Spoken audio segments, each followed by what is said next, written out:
Hello. Welcome to Season XV of the Horrific Podcast. We're two friends who live in different places but share a love for scary movies. In each episode, we both watch the same movie on our own and then record a conversation together about what we liked, what we hated, if we were scared, and maybe even some larger truths about why people watch horror movies in the first place.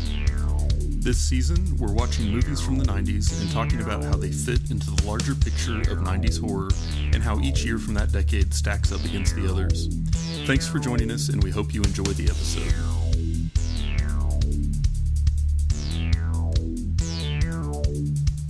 Had you seen The Crow before?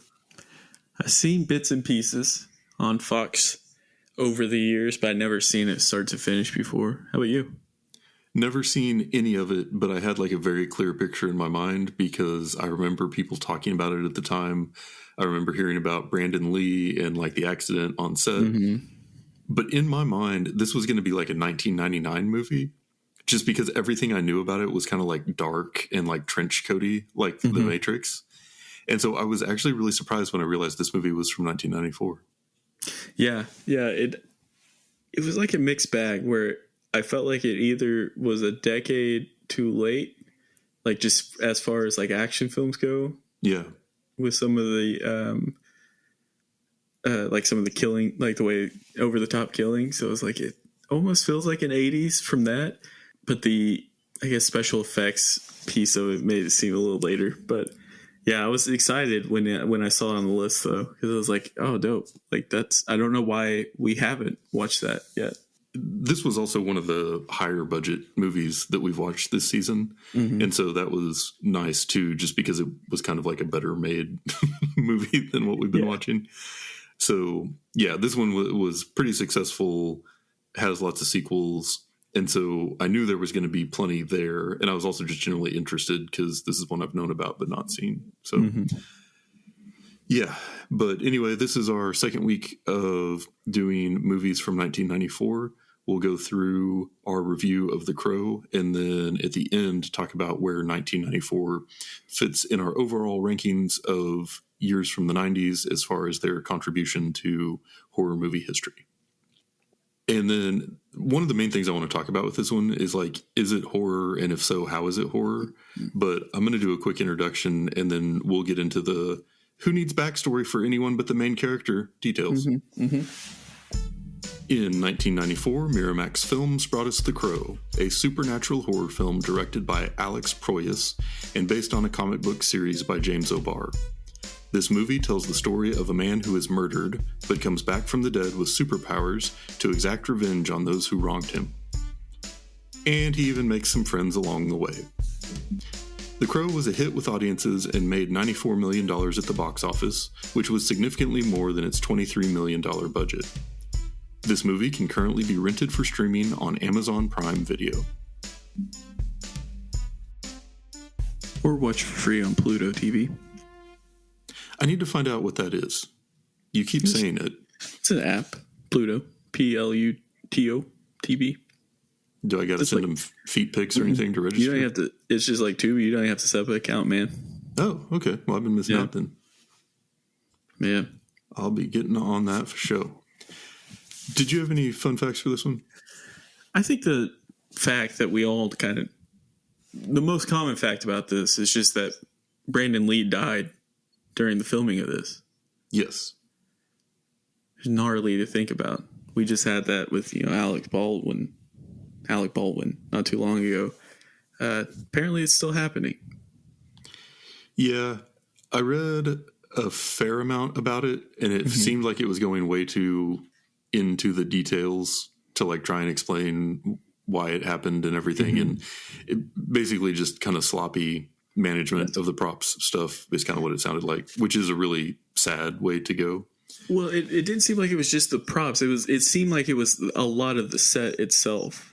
Yes. Like sloppy all around. Like one of the things I was reading about was talking about how they filmed in North Carolina because of what was like right to work state, meaning like they could have crazy hours and get away with it. And so like I'm reading that where they're talking about how it was filmed there because of that reason. And it's like, oh, overworking employees aren't able to verify safety regulations, that's a shocker. Yeah. It's just a sad deal all around. And then the saddest part, I think, is just the actor having to deal with that pulled the trigger. He was just acting and then ended up having to take a year off. But it's crazy situation. Yeah, and I feel like that story at the time was even bigger than the story of the movie. Mm-hmm. Like, I really am curious how different the box office numbers might have been had that not happened. Mm-hmm. Because I remember, like, I didn't see the movie. I didn't know anything about the movie other than that somebody had died during the making of the movie and that everybody was talking about that at the time. Yeah. All the older kids were talking about it. Yeah. But I did learn one really interesting thing when reading more about it. Mm-hmm. And that was that in the beginning, when they were initially doing casting for this movie, they had explored a lot of different options. And some of the actors that they had considered for the main role were River Phoenix, Christian Slater, Johnny Depp. And are you ready for this? No. Jeff Goldblum? John Bon Jovi. Oh my God. Could you imagine if this movie starred John Bon Jovi? Okay. Goodness. Now, follow-up question for you. Yeah. Could you imagine if John Bon Jovi died making this movie? Oh, God. Would this not have been like the highest grossing movie of all time? Like, how different would today be on how many different levels were it John Bon Jovi playing Eric Draven? Like, soccer moms around the world would just be distraught losing their number one musician. Well, would Brandon Lee have become a musician? Like, is that how the universe works? What? There's got to be some sort of like, yeah. He may have. Yeah. So ultimately, it's John Bon Jovi's fault.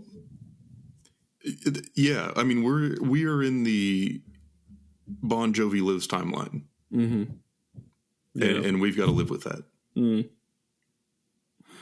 And if you think about it too, the band Skid Row wouldn't have ever been screwed out of all their money if that had happened. If it had been Brandon Lee who lived.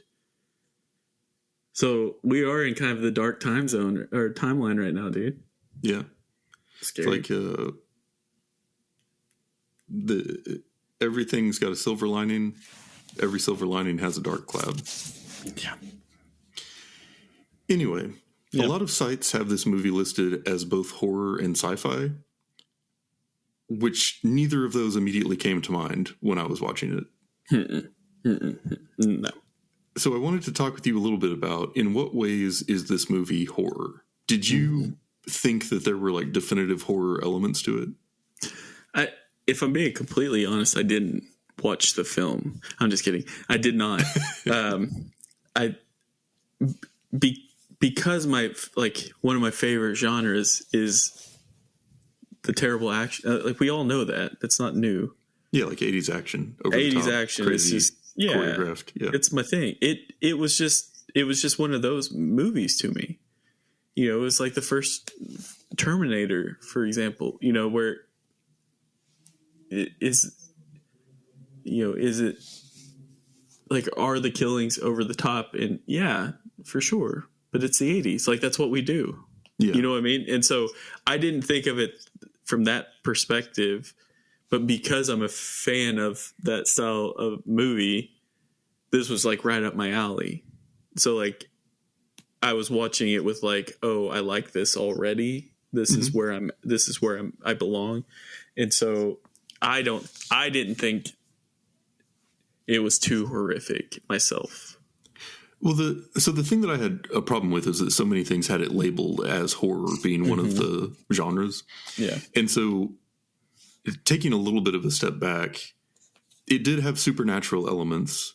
There was a lot of like over the top violence, and it was very like vigilante anti-hero, which I think definitely has some overlap with slashers. It's just that like a classic slasher is usually more focused on putting you in the shoes of the person being hunted, not in the shoes of the hunter.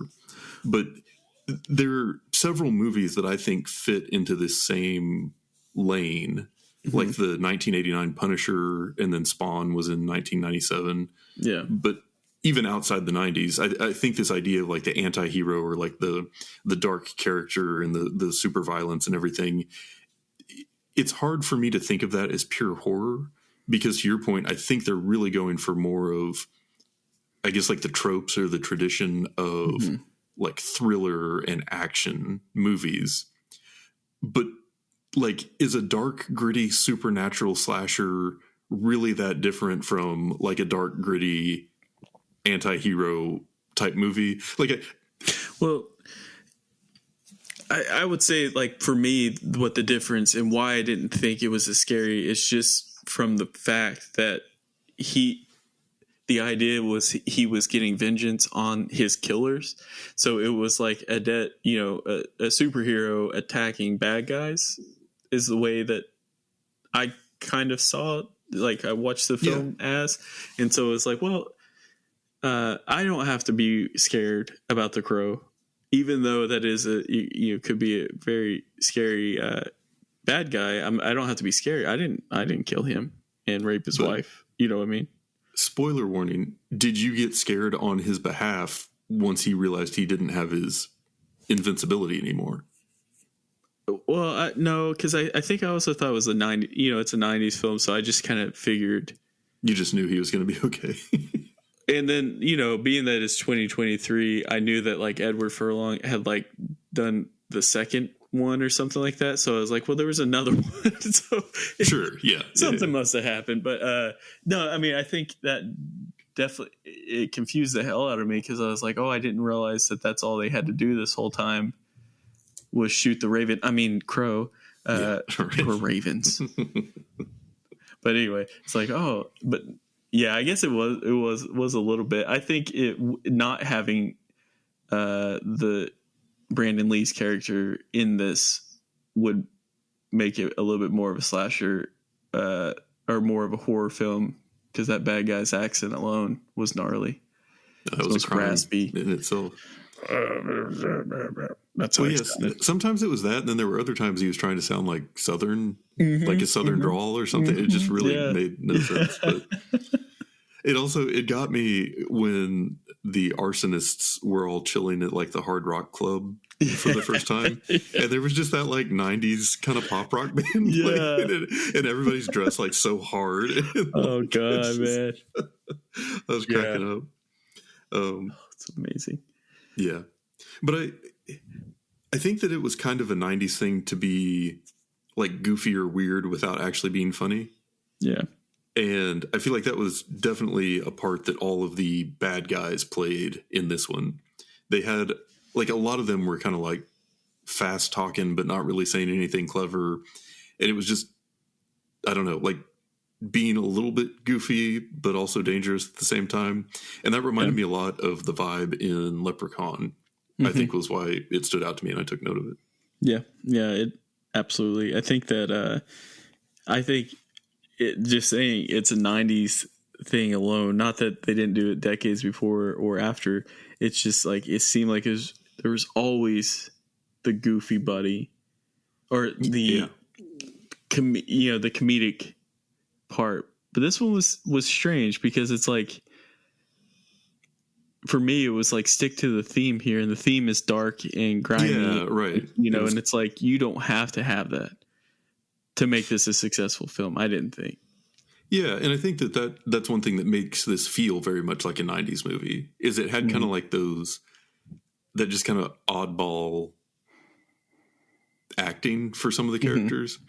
And yeah, I don't know.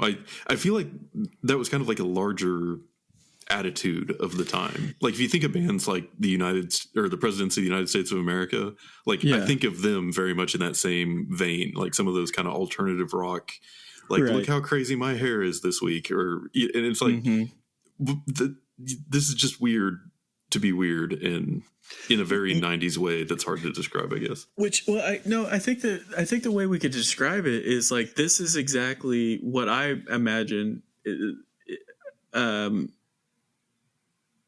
what it would be like if I tried to write, a part of a of like a New Yorker. Like I've never been to New York. I don't, like Yeah. it's like basically what I'm saying is it's like I feel like it's like the bigwigs making decisions, like saying that they need to add something, and they're like, oh, we know what rock people who are into rock are really like, Right. and they wear black, and it's like, what? That's the exact opposite. You dorks, just open a freaking magazine. Yeah. That's just what and that was like, God, that was the 80s and 90s for sure. Just like, or 2000s as well. I mean, just out of touch. But, it's also, I guess, a little bit fun to watch back on those times and be like, oh, I definitely would have probably thought that too if I, had zero clue of what was going on in the world. And I think there's also a certain element of Hollywood has its things that it's going to inject into all the movies that it produces, because it's like these are the proven formulas that work. And then I think sometimes we see smaller budget movies try to copy or emulate that and just don't do it as well. And so I feel like this one, the whole movie was very watchable. Like I enjoyed it for the most part, but I feel like Leprechaun tried to do a lot of the same things, but just did them much more poorly. Yeah. Yeah.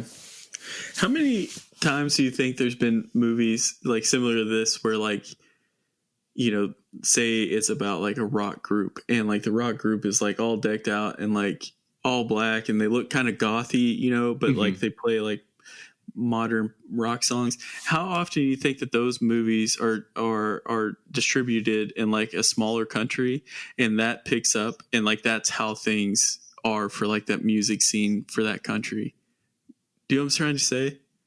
Yeah, you're saying people like their whole conception of what a rock band looks like is like crappy movies. Yeah, like what if all the black death metal came from like watching a movie like similar to this? And like this is how it always is, right? And then it started a whole genre or something. A lot of people just built their whole personality on that.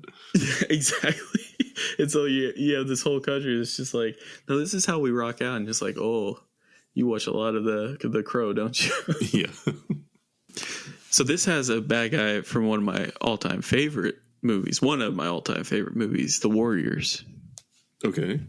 So his name is David Patrick Kelly. He's the main bad guy in The Warriors. I don't know what his name was in this film. Honestly, I was a little bummed out how they treated him, though. He was the bad guy in The Warriors, so like in The Warriors he got what he needed, but in this one I was just like, well, he is a bad guy, but he's not that bad of a guy.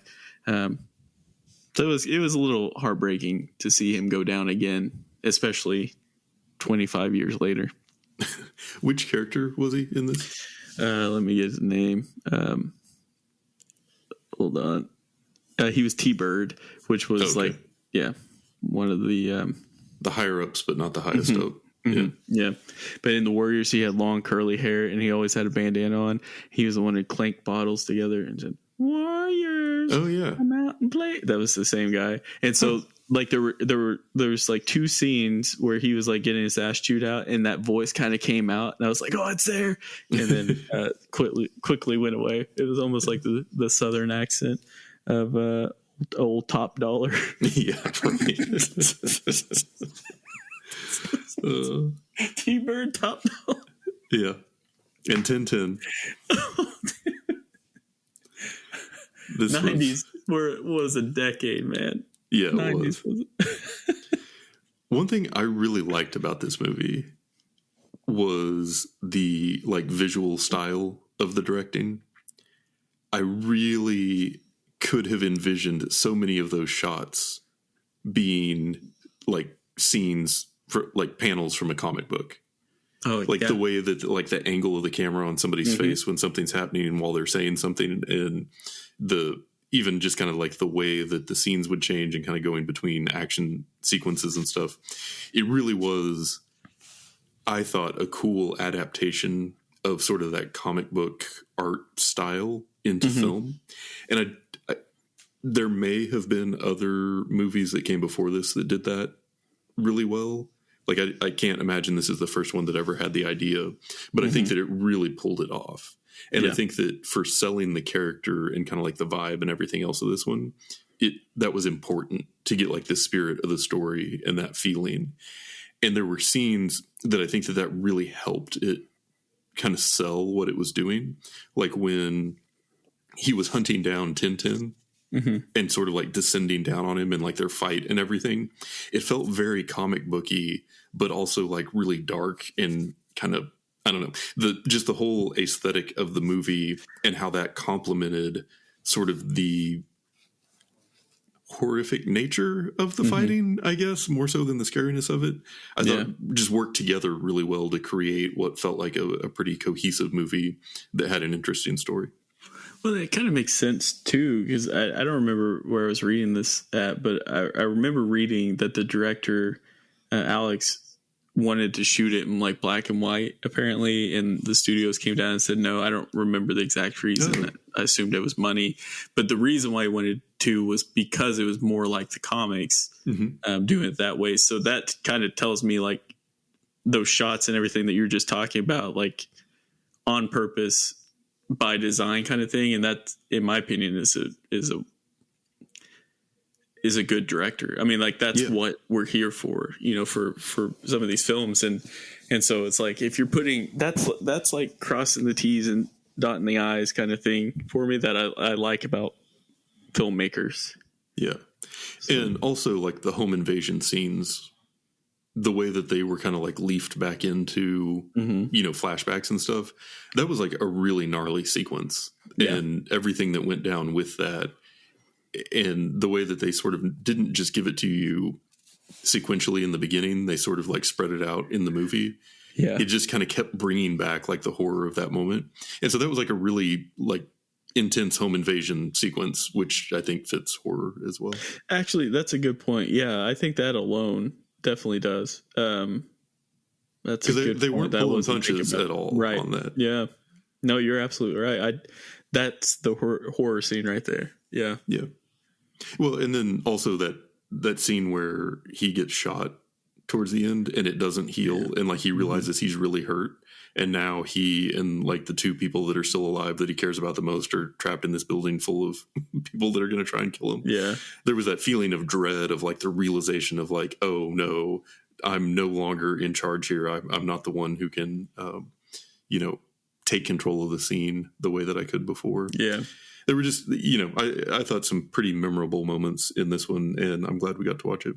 Yeah. Yeah. I was happy with it. I think, you know, as far as for me, there's definitely a couple what I would consider horror scenes, but I think it lands more on the kind of action side for me, but that's not a complaint at all. Yeah. I enjoyed watching it. I definitely did. So the last thing I have in my notes before we get into where this stacks up against the others is just pointing out that there was once again a kid sidekick who was a young girl with a skateboard.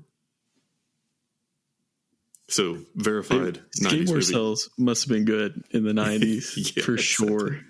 Yeah. It's like especially if I buy a skateboard, I could be a kid sidekick too. Yeah. It's always like the big skateboards too. That's what whatever those are called. Those are cool. Yeah. Did you have anything else, or you want to get in the rankings? No, I don't think I did. I said we do rankings. Yeah. So at the end of each year's reviews, we're going back and seeing how it stacks up against the other years from the 90s. 1994, I feel like, is at a disadvantage because we had not done a movie from 1994 previously. So the only frames of reference we have to go on are The Crow and In the Mouth of Madness. I don't want to speak for you, but I have a feeling you're not going to put that above 1990 or 1991. Oh, no. Nope. Okay. So before, we were kind of on the fence, like where 92 and 93 ranked compared to each other. 92 was Man Bites Dog, Lawnmower Man, Candyman, and Ghostwatch. 93 was Doppelganger, Leprechaun, Kronos, and The Nightmare Before Christmas, even though we didn't actually review that one, but we both seen it, so whatever. And then 1994 now is The Crow and In the Mouth of Madness. And I think this one should not be last, but the sequence of the three at the bottom, I'm not as sure about. I think the struggle is with 92. Lawnmower Man wasn't that bad. For Man Bites Dog sure was. So, but because Lawnmower Man wasn't that bad, that's why I want to kind of keep it in there. But like, it's for me, it's like that's either last or second to last. 94. Oh, was 94 better than 93? 93 was Doppelganger. Yeah. Which I liked. Leprechaun, which I didn't. Kronos, which was okay. And then Nightmare Before Christmas, which I don't care for whatsoever. Because it's musical. Yeah. Yeah. Gosh. What if I put it to you like this? Candyman and Ghostwatch versus The Crow and In the Mouth of Madness. Oh, Candyman, Ghostwatch. I think I feel the same way. Yeah. Yeah.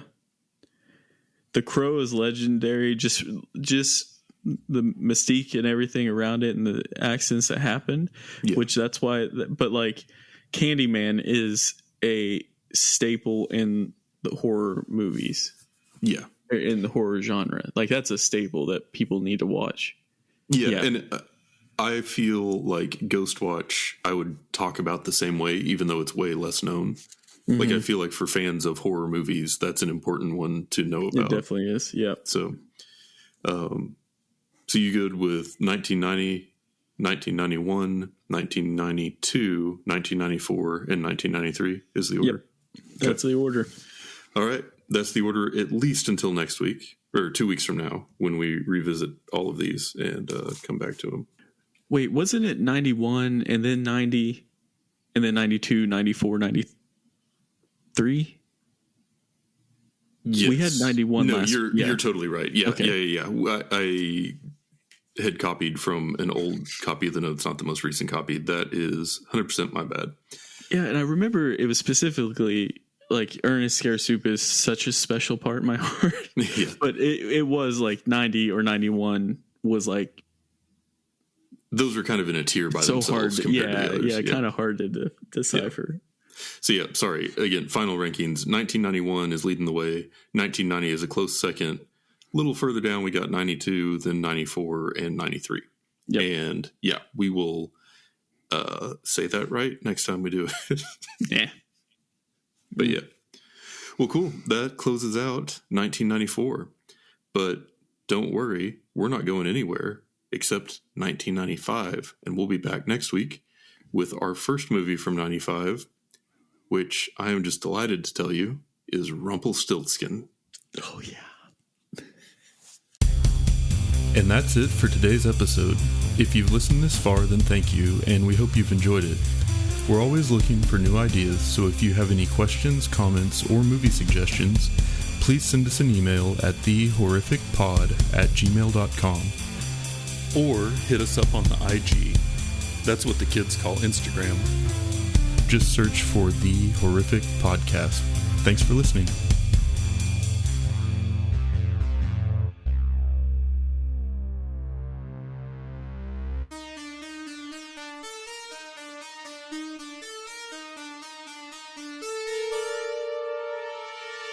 This 90s was a decade, man. Yeah, it was.